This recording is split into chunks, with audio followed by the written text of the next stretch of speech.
And to you, good day. I was wondering how I would become a Jedi Knight. I suppose by going out for a part in the movie.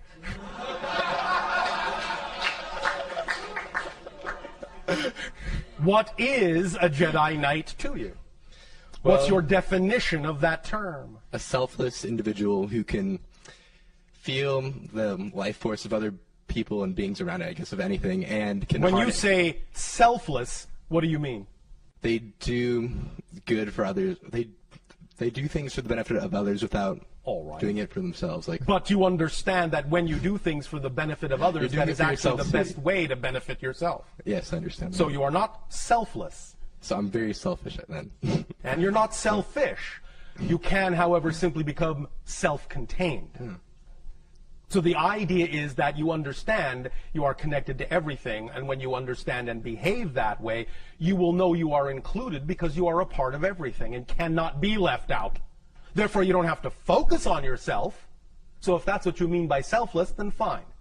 But it doesn't mean you're actually selfless. It simply means you're not self-focused. Gotcha. You're focused on the big picture of which you are a part. Does that make sense? That does make sense. All right. Then is that being closer to being a Jedi Knight? Yeah, but there's other parts too. Oh, all right. And what are they? I guess being able to... I'm not going to tell you how to build a lightsaber. I don't need to learn how to do that. That's irrelevant for me. All right. Just checking. How would I do the supernatural things that they do? Supernatural? Well, the things that society would deem supernatural that I... Oh, you mean the things that they do that come naturally to them when they operate on a higher frequency? Sure. Well, operate on a higher frequency. And how do I do that? I already told you. Follow my highest passion. Yes. Well, there we go. Cool. Behave in the manner that you wish your reality to reflect. Cool. Whatever temperature you want. Another question I have is, in my comparative religion class in school, the Hare Krishnas came into our class, and they worship Krishna as, God. Yes. Was that person like the physical manifestation of all that is? Or was it just... Every person is a physical manifestation of all that is. Nevertheless, some will, in a sense, as we were just speaking of, exhibit more of those qualities more openly.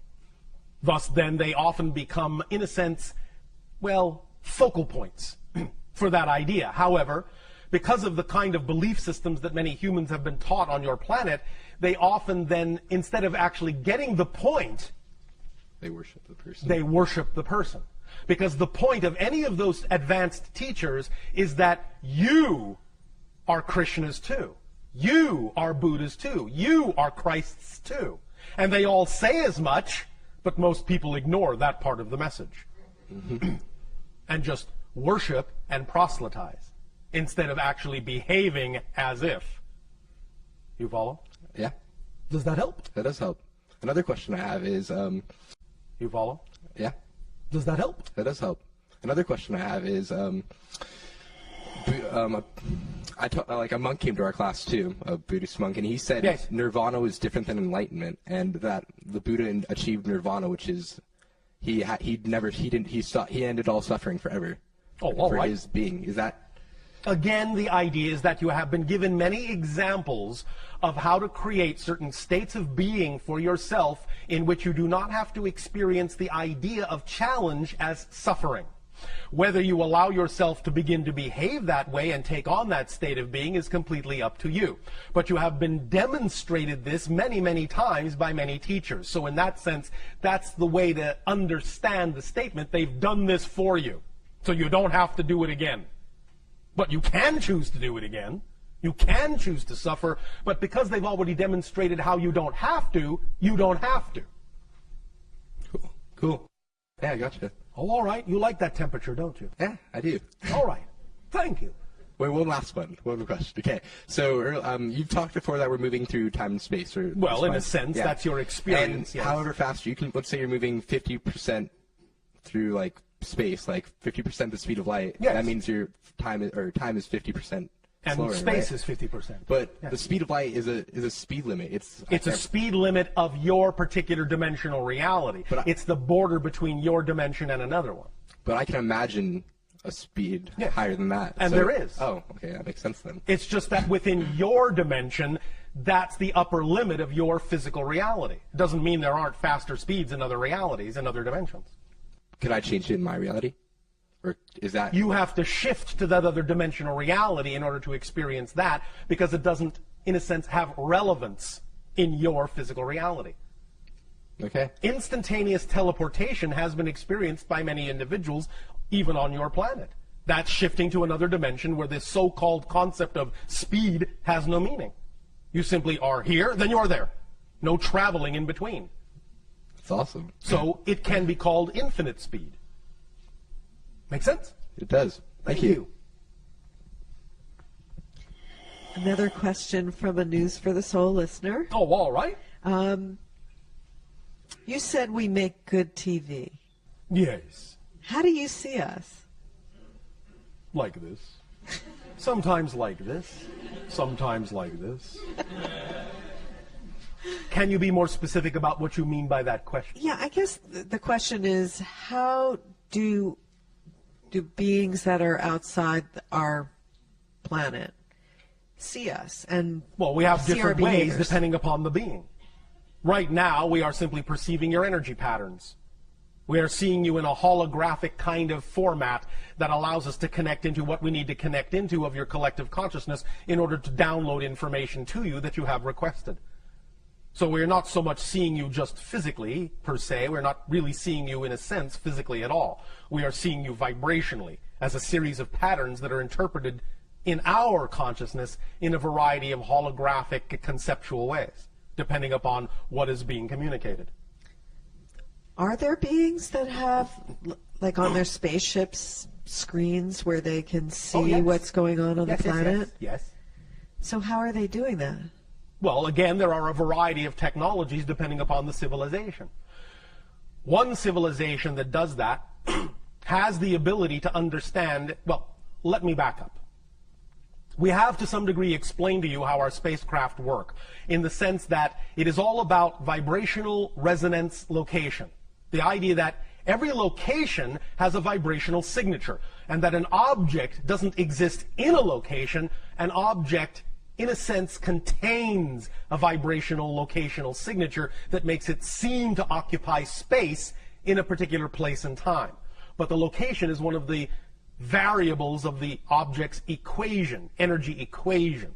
As we change the variable in our spaceships, the spaceship changes location, because that is simply the idea of the spaceship existing at the new vibrational locational signature point. Similarly, the technology is that when you know that location is a particular frequency, then you can create a system where you dial up a particular locational resonance, and you can have a mechanism that simply translates that particular reference point visually, if you wish, even in your mind or on a screen.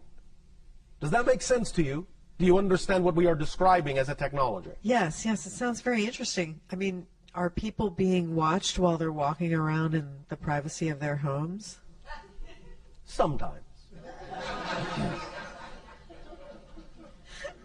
That's pretty interesting. But never without permission. You understand? Yes, but how does somebody give permission?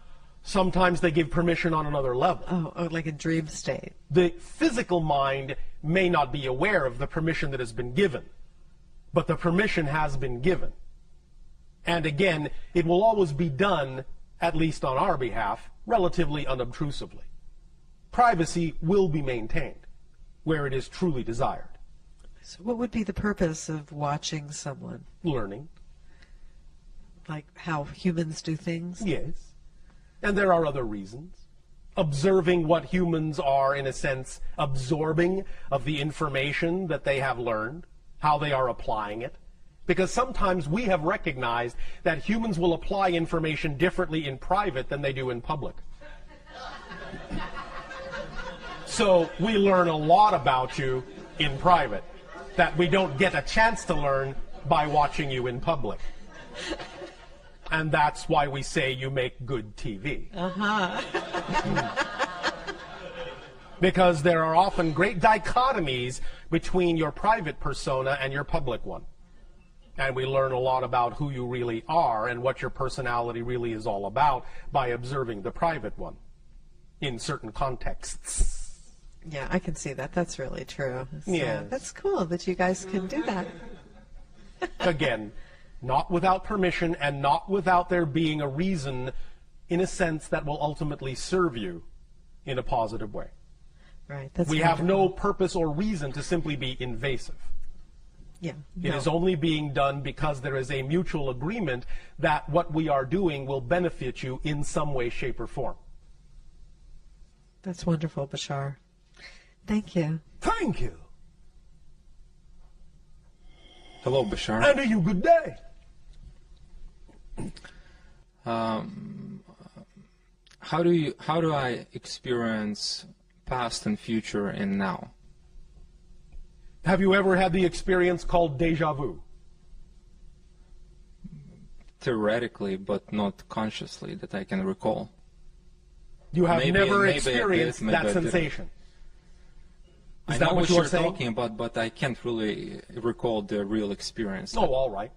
But that is one representation of experiencing what you call past and future in the present. That's what that experience actually is.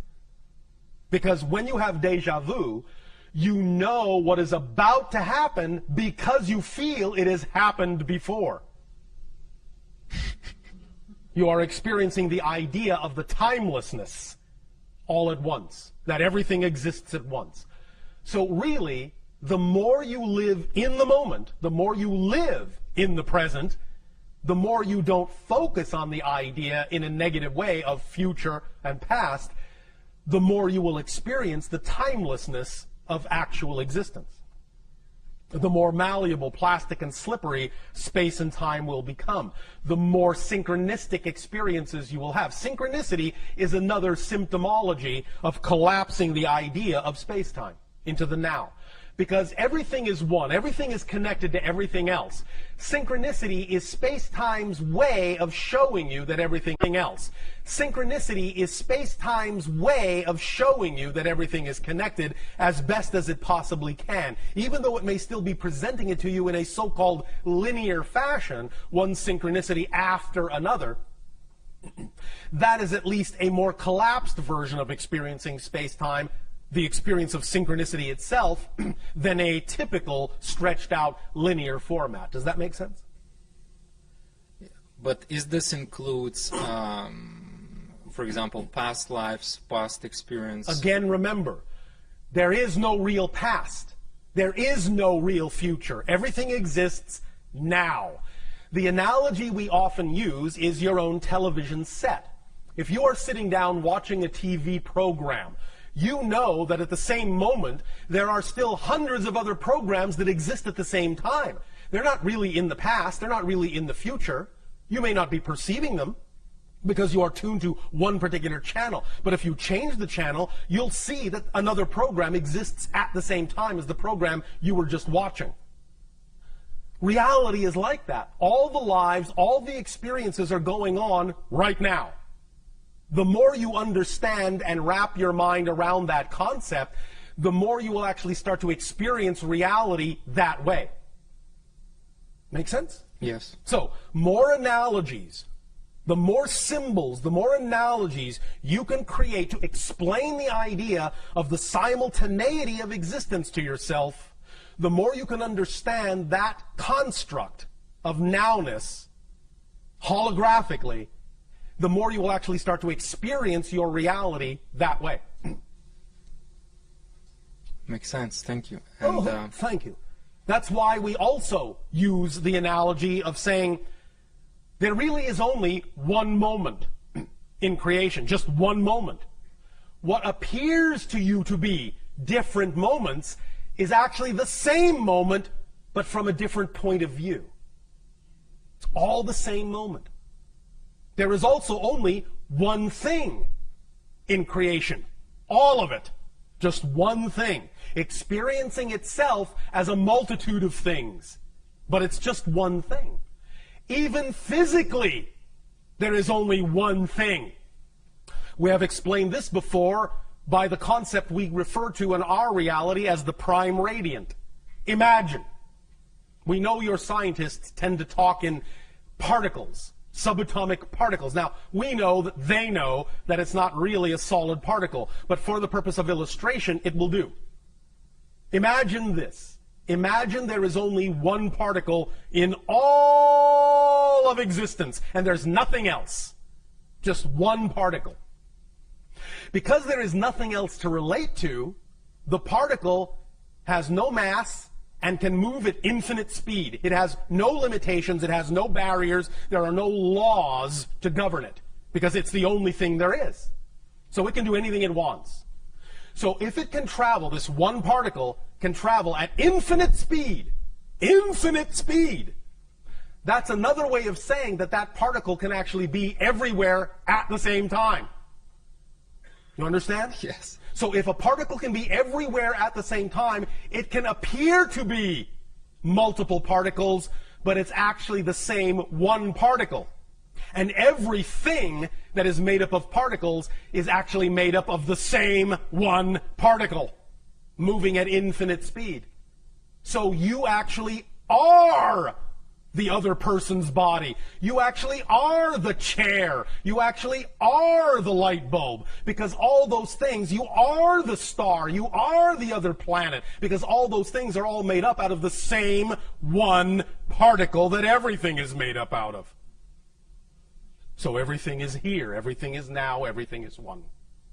Make sense? Yes. Does that help? Yes, definitely. Thank you. Thank you. The more you ponder that, the more you wrap your mind around that, the more you will start to experience that in your reality. Yes, continue. And it's pretty much like a follow-up in terms Yes. of everything is one, all is one, we're part of one. Yes, yes. But we have this illusion of separation. Yes. Can you help me a little bit in terms of how I can modify it or remove it if it's appropriate, or how Well, I you can don't better really want to understand, completely remove it per se. but have ability to or you won't go really beyond have an experience as an individual. Remember, all that is experiences itself in all the ways that it can. You, us, all beings and all things in creation are all the ways all that is has of experiencing itself. Even though you can have the experience of more oneness, you exist as an idea unto itself. So you, as that idea, no matter how much oneness you create yourself to experience, you will always experience yourself as you. Even when you become one with the one, you will experience yourself as the one. So you will still be you. Even when you are no longer a part of the one in experience, you will still experience yourself as the one. Does that make sense? Yes, definitely. Does that help?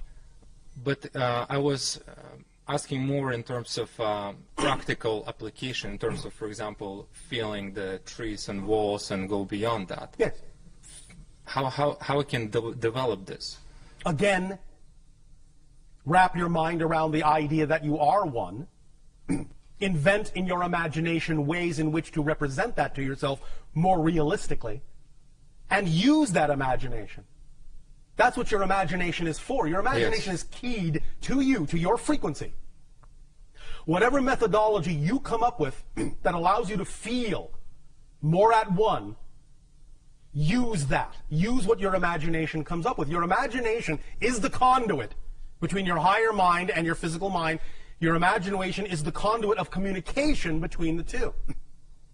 So let us say, for example, if you imagine, for you, if it feels right for you, that you can walk up to a wall, and if by putting your hands on it, that allows you to feel more at one with the wall, or if putting your tongue on it allows you to feel more at one with the wall, or simply imagining yourself passing through the wall and your molecules intermingling makes you feel more at one with the wall, or whatever idea your imagination comes up with that actually creates for you more of the sensation, more of the idea of being one with the wall, then that's the thing to imagine at that moment, whether you actually physically do it or not.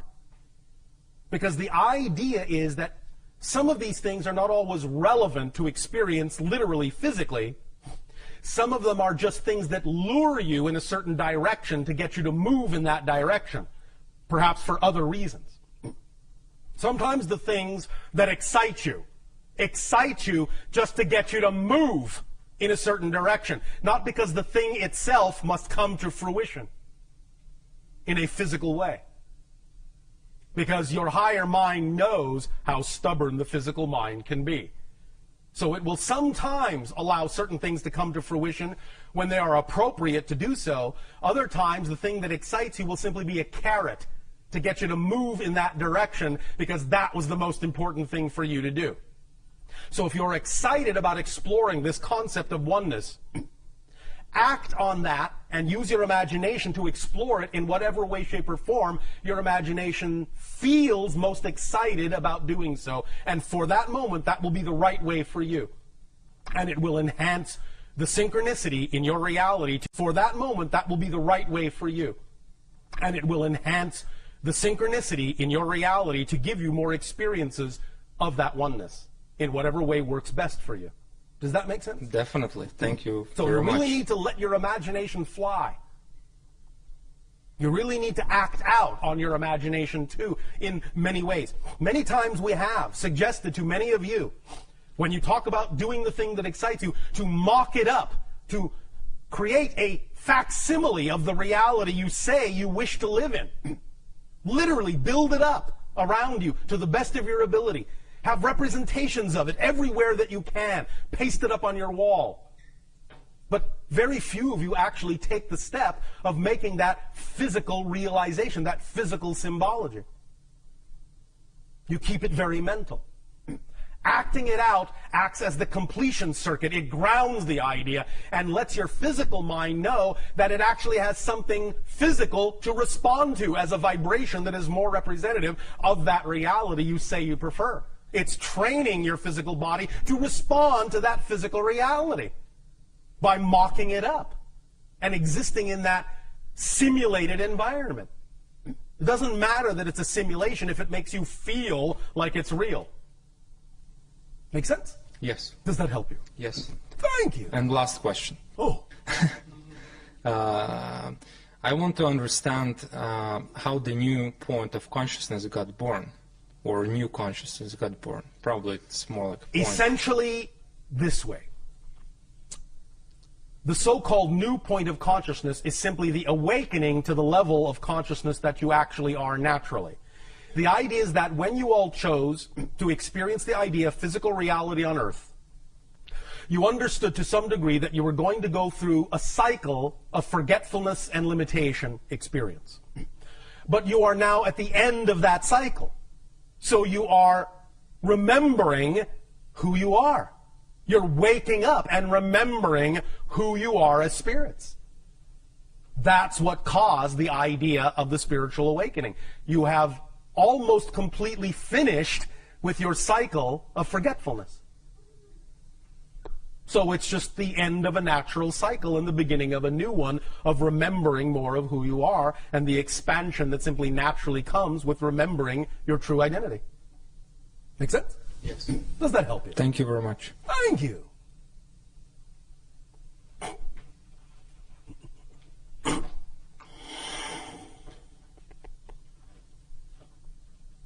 Thank you, April. Hi, Bashar. And to you, good day. It's a privilege and a pleasure to be here with you. It is an honor for us to communicate with all of you as well. Good, thank you. Speak up and be bold so that all may hear what you have to share. I shall speak up then. Thank you. By our thoughts, our choices, and our imaginings, as you said, we create our reality. Through your beliefs and definitions, you create your reality. Your beliefs and definitions determine what kind of feelings and thoughts and behaviors you exhibit.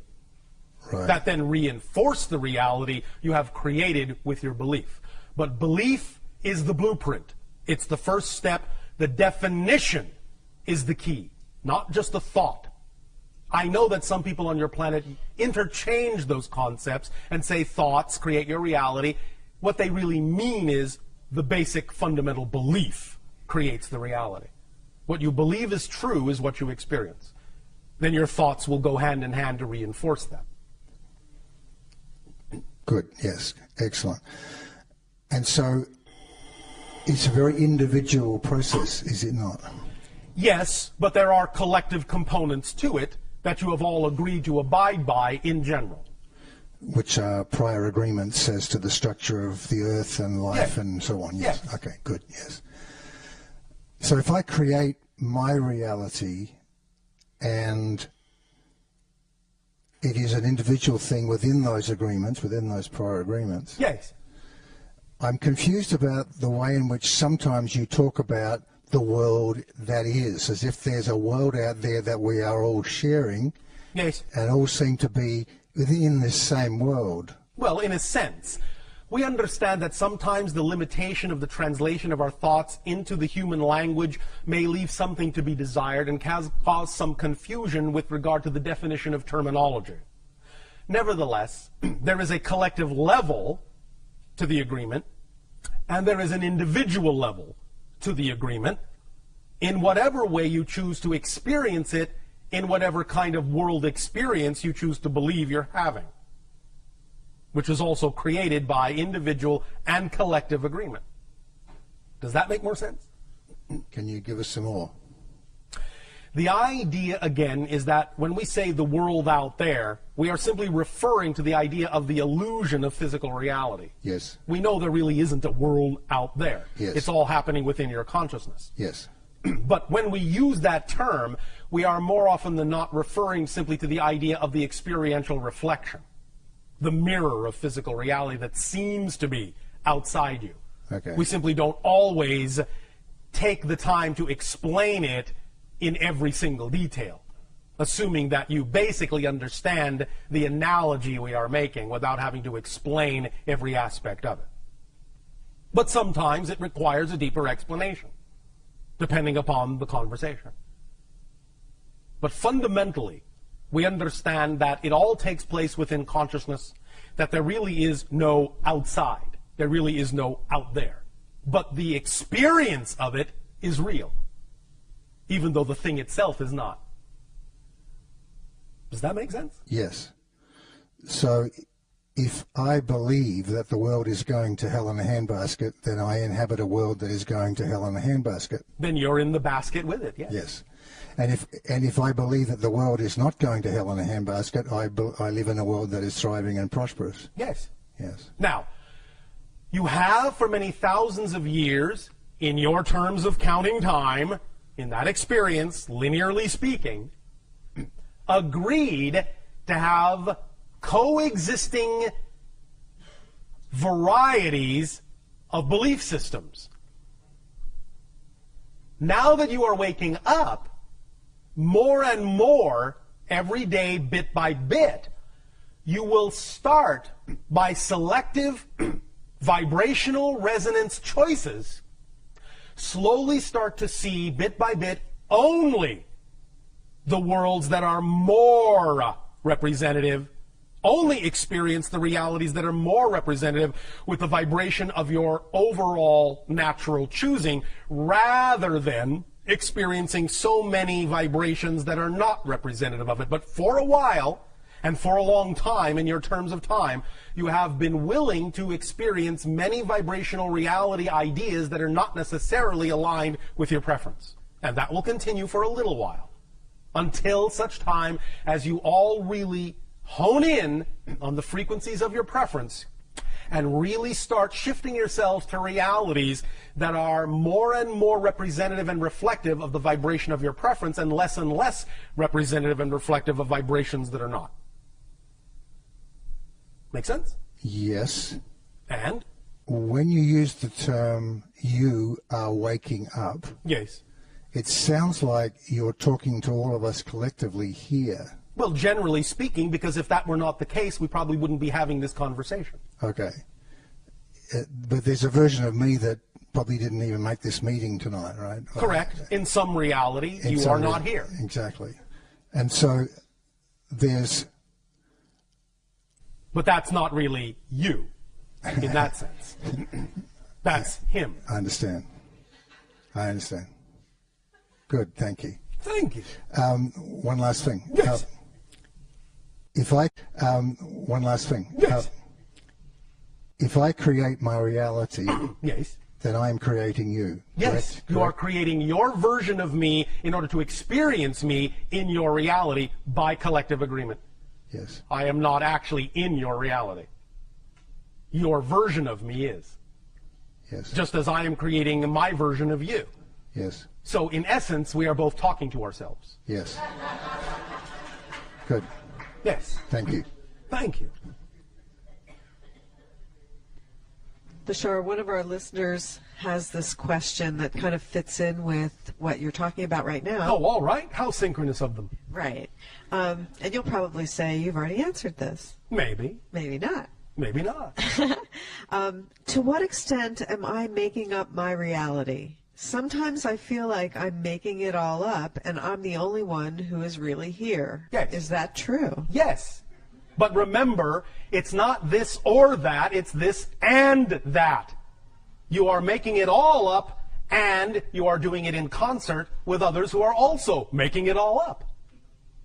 That's the paradox. Each individual completely, utterly, totally makes up their entire reality, and at the same time are doing it in concert with other individual aspects of all that is that are also entirely and absolutely making up their own reality. At the same time, they're doing it in concert with each other. It's this and that, not this or that. Creation is inclusive, not exclusive. Does that make sense? Yeah, it's amazing, that it works like that. Yes. So we're pretty much out of questioners now. Is there anybody left that was supposed to ask a question? That was a question. What's your preference, Bashar? That person may ask a question if they have one. All right, but you must come down here and sit in the chair.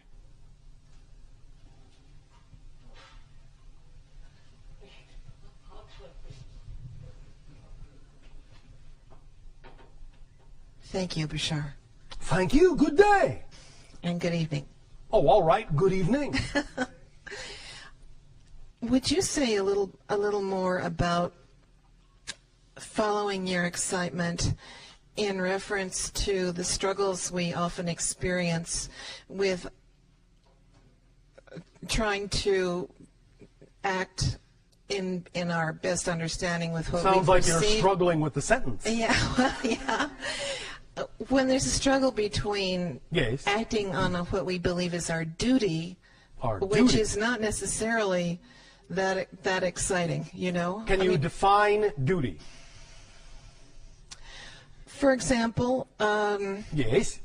well, something that I'm struggling with right now is a very sick parent who is Yes. requiring an enormous amount of time, energy, and attention. Oh, all right.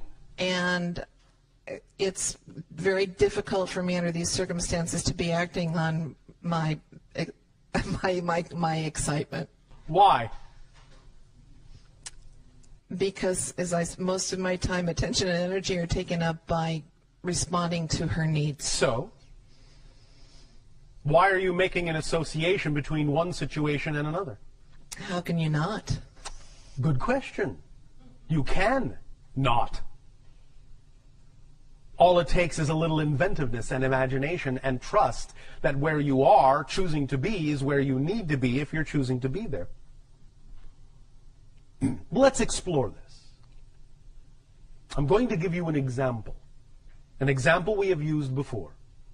But perhaps you can understand in this example how a variation of this idea can be applied in your situation and your circumstance. All right? All right? Oh, yes. Thank you. Want to make sure you're still awake. All right. Many people on your planet have been given belief systems that say, this cannot be something that gives me joy. This cannot be done as a living. This will not work. This makes this impossible. And all sorts of other belief system limitations that become self-fulfilling prophecies, self-reinforcing realities, experiences. People on your planet who have a different way of looking at things, who have different belief systems about what is and isn't possible, don't experience those limitations. Their reality reinforces for them the understanding that they can do this and do that. Like I said, it's not this or that, it's this and that. But it is often a limitation of imagination, a limitation of definition that allows an individual to believe that certain things cannot happen if they don't happen in a certain specific way. And it is relaxing the definition about how you think something must happen, how it needs to happen, how it can happen, relaxing those definitions that will allow you to actually experience how it will happen, but maybe not in the way you expected, maybe not in the way you were taught to believe it has to happen. You need to really stretch your definitions to include other ways, unexpected ways, creative ways in which you can act on your joy, while at the same time expressing your love for your parent. Do you follow? Yes. Now, before we continue, understand that this also extends to the idea of taking care of your parent. If you are willing to expand your definitions about what is possible in your reality instead of coming from a very limited point of view about how things must be done, as you say, duty, the idea is that even the caretaking of your parent could be being done in a very different way that's far more representative of your joy and your excitement. The idea is that you can attract to yourself the things, the people, the places, the things that can aid and assist you in that undertaking that are still representative of your love, of your caretaking, but you don't necessarily have to do it all yourself, and you don't have to assume that you need X, Y, and Z, or that can't happen. You need to relax your definition of abundance, because abundance is just the ability to do what you need to do when you need to do it. That's it. That's it. That's the definition of abundance. And if you think you don't have what you need to do what you need to do, then it is simply your definition of abundance that is limited, that is allowing you to experience the limitation in your life. The example of a woman whose great joy was to simply tell stories to her children illustrates the point. That was the most exciting thing she could think of to do.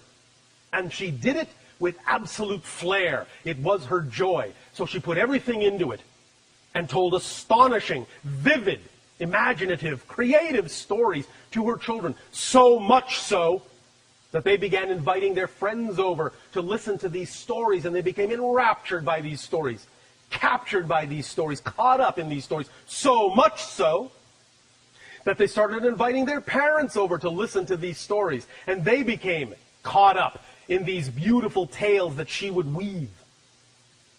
So much so that they began to give her money just to tell them stories, to invite her to different houses just to tell her stories. And before you know it, she was making a living just telling stories because that's what she loved to do. And her reality supported her.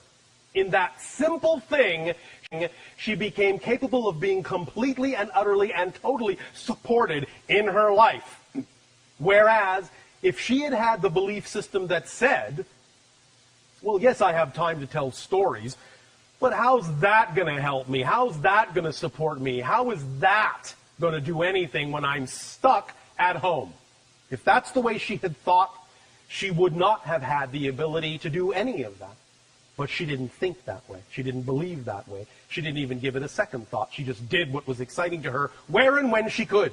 She acted on her excitement to the best of her ability and simply allowed the excitement to bring the synchronicity, to bring the support, to bring the abundance, to bring everything she needed to her. I know beyond a shadow of a doubt that you can too. Why? Because you exist. And you have all the same attributes and all the same qualities that she does. Yes? This is very helpful. Thank you. Our unconditional love to you. Sweet dreams. Thank you very much. Thank you. We will extend at this timing to each and every one of you our deepest appreciation for the co-creation of this interaction and the allowance of this transmission. We will continue with part 2, brick walls and beliefs, and the thorough X-ray examination of the structure of beliefs in what you call tomorrow of your time, which shall be a moment for me. We wish you all an exciting and creative and imaginative good day.